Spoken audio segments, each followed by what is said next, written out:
교재 76페이지를 제가 읽겠습니다.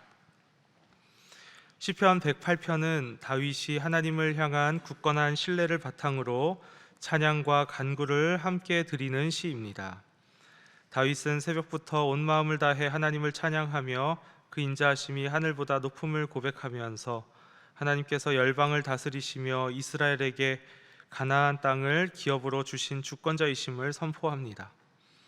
이어 다윗은 사람의 힘으로는 대적을 이길 수 없음을 인정하고 오직 하나님만이 자기 백성과 함께 하셔서 승리를 주실 수 있음을 믿으며 도움을 간구합니다. 시편 107편부터 우리는 시편의 5권 중에 마지막 권, 5번째 권을 시작한다고 말씀을 드렸습니다. 시편의 제5권은 바벨론 포로의 시기를 마치고 이제 그 포로에서 다시 돌아온 하나님의 백성들이 다시 하나님을 바라보며 회복을 노래하는 시편, 회복을 꿈꾸고 또 지금까지 이루어진 이 회복을 감사하는 시편이라고 말씀을 드렸습니다. 그런데 오늘 이 시편 108편, 5권의 초반부에 놓인 이 시편 108편에는 특징이 있습니다. 이 시는 새롭게 쓰여진 시가 아니라는 것입니다. 시편 57편과 시편 60편, 57편과 60편의 일부를 딱 떼어서 붙여 만든 시입니다. 시편 57편은 다윗이 사울을 피해 동굴에 숨어 있을 때 드린 기도였고, 시편 60편은 이제 다윗이 많은 주변국들을 정복하면서 에돔과의 전쟁 가운데 드린 기도였습니다. 배경도 다르고 상황도 다릅니다. 그런데 포로기 시편의 저자는 왜 이 두 시, 다윗의 두 시를 하나로 묶었을까요? 아마 다윗의 인생을 한 장면으로 기억하지 않기 위해서였을 것입니다. 다윗은 한 번만 어려움을 겪은 사람이 아니었습니다. 동굴도 지나야 했고 또 전쟁도 치러야 했고 또 왕이 된 이후에도 새로운 대적들을 계속해서 만나는 위기가 있었던 것입니다. 하지만 다윗의 삶에는 변하지 않는 한 가지가 있었습니다. 그 어떤 상황 속에서도 하나님을 바라보았다라는 것이지요. 그렇기에 시편 108편의 저자는 이 다윗의 모습을 통해서 바벨론 포로기에 놓여져 있는 자신들의 상황을 다시 조명하고 있는 것입니다. 다 같이 1절의 말씀을 한 목소리로 읽도록 하겠습니다. 하나님이여 내 마음을 정하였사오니 내가 노래하며 나의 마음을 다하여 찬양하리로다. 아멘. 다윗은 이렇게 고백합니다. 하나님이여 내 마음을 정하였사오니. 우리는 이 말씀을 읽으면 쉽게 내 마음을 단단히 먹었다 정도로 생각할 수 있습니다. 물론 그런 뜻도 있습니다. 그러나 구약 성경에서 이 마음은 단지 감정을 이야기하는 것이 아닙니다. 히브리 사람들은 오늘날 우리의 이해와는 다르게 마음에서 생각하고 결정한다라고 보았습니다. 우리는 마음이 감정이 생기는 공간으로 생각하지만 이 마음이 이 히브리 사람들에게 있어서는 생각하고 결정하는 중심이 바로 이 마음이라고 생각한 것입니다.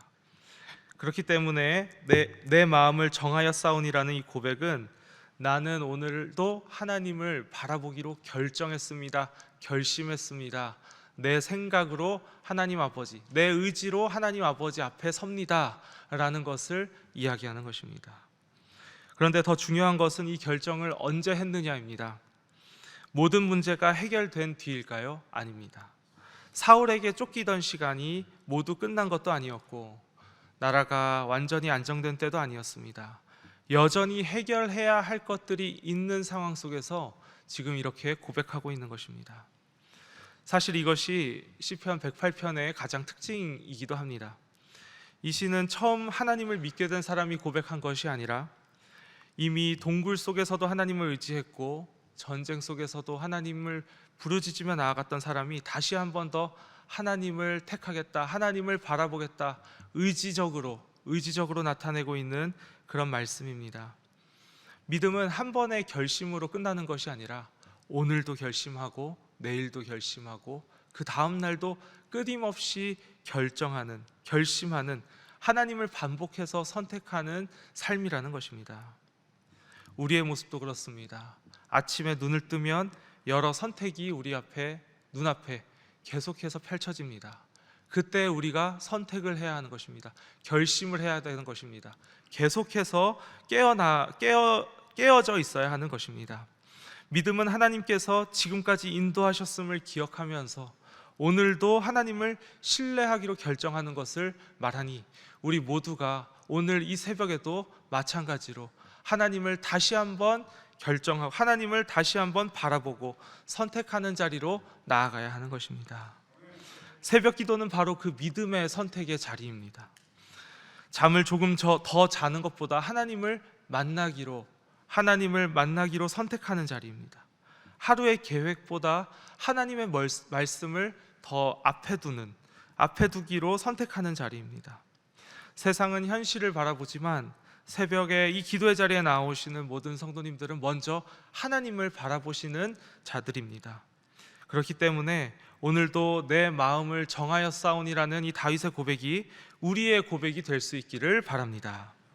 상황은 어제와 다르지 않을 수 있습니다. 똑같은 상황이 반복되고 여전히 큰 문제가 우리에게 있는 것처럼 느껴질 수 있습니다. 그러나 하나님을 선택하는 우리의 믿음은 오늘도 새롭게 피어날 것입니다.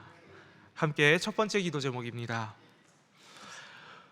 오늘도 하나님을 먼저 선택하는 믿음을 주소서. 오늘도 하나님을 먼저 선택하는 믿음을 주소서. 오늘도 하나님을 먼저 선택하는 믿음을 주소서입니다.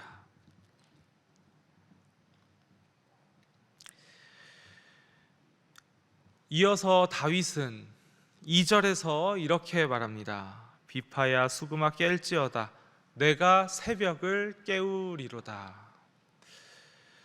다윗은 악기를 향해 깨어나라고 외치고 있습니다. 이제 하나님을 찬양할 시간이 되었다라는 것이죠. 그런데 정말 찬양이 나오는 시간일까요? 아니라는 것을 우리는 너무나도 잘 압니다. 어떻게 될지 모르고 또 어떻게 문제가 펼쳐질지 모르는 상황, 그 가운데에서 다윗은 문제보다 먼저 하나님을 찬양합니다. 믿음은 하나님을 선택하고 하나님을 바라보겠다는 그 결정에서 끝나는 것이 아닙니다. 하나님을 삶의 가장 앞선 자리에 나의 앞에 모시는 것입니다. 그래서 다윗은 자신이 가장 잘하는 것으로 하나님께 영광을 올려드립니다. 다윗은 천재적인 음악가였다라고도 하지요. 비파와 수금을 잘 다룬다라고 우리가 알고 있습니다. 다윗에게 가장 익숙한 악기였습니다. 특별한 것을 찾기보다는 하나님께서 이미 자신에게 맡겨주신 것으로 이 상황 가운데 하나님을 높였습니다. 우리에게도 하나님께서 맡기신 비파와 수금이 있습니다. 그렇지요? 누군가는 말로, 누군가는 행동으로, 누군가는 자신만이 가진 달란트로, 누군가는 가정에서 사랑과 인내로, 또 누군가는 일터에서 정직함으로 하나님이 주신 것들로 하나님을 찬양할 수 있습니다. 중요한 것은 특별한 것으로 영광을 올려드리는 것이 아닌 하나님이 이미 나에게 주신 것, 나에게 가장 익숙한 것으로 하나님께 영광을 올려드린다는 것입니다. 다윗은 내가 새벽을 깨우리로다 라고 말합니다. 새벽이 자신을 깨우는 것이 아니라 내가 새벽을 깨우겠다라고 말하고 있습니다. 이것은 단지 일찍 일어나겠다라는 말이 아닙니다. 새로운 하루를 걱정으로 시작하지 않겠다라는 것입니다. 나에게 어려움이 있을 때, 문제가 있을 때 우리가 일찍 일어나고 싶은가요? 아니지요. 하루가 늦게 시작했으면 좋겠고, 아니 하루가 시작되지 않았으면 좋겠다는 생각을 할 때도 있습니다. 그러나 다윗은 다릅니다. 하나님을 바라보며 아침 일찍 나를 정돈하고 하나님을 앞에 두겠다라는 겁니다. 예배하며 시작하겠다라는 겁니다. 이것이 우리가 오늘 이 자리에 있는 새벽 기도의 의미이기도 합니다. 우리는 의무감 때문에 혹은 습관 때문에 이 자리에 나온 것이 아닌 줄로 믿습니다. 하루를 시작하기 전에 먼저 하나님을 나의 앞선 자리에 두고, 나의 삶의 앞에 두고 하나님을 바라보기 위해 나왔습니다. 현실보다 하나님을 먼저 바라보고, 나의 염려와 걱정과 문제보다 하나님을 먼저 바라보고 택하기 위해 하나님을 바라보겠노라 다짐하며 이 자리에 나왔습니다. 하나님을 삶의 첫 자리에 모시는 것은 우리가 그저 나의 삶의 문제에 이끌려가는 사람이 아니라 하나님에게 이끌림을 받는 사람이라는 증거입니다. 이것을 기억하며 나아가는 우리 모두가 될 수 있기를 간절히 소망합니다. 여기서 두 번째 기도 제목을 드리겠습니다. 삶의 가장 첫 자리에 하나님을 모시게 하소서. 삶의 가장 첫 자리에 하나님을 모시게 하소서. 삶의 가장 첫 자리에 하나님을 모시게 하소서.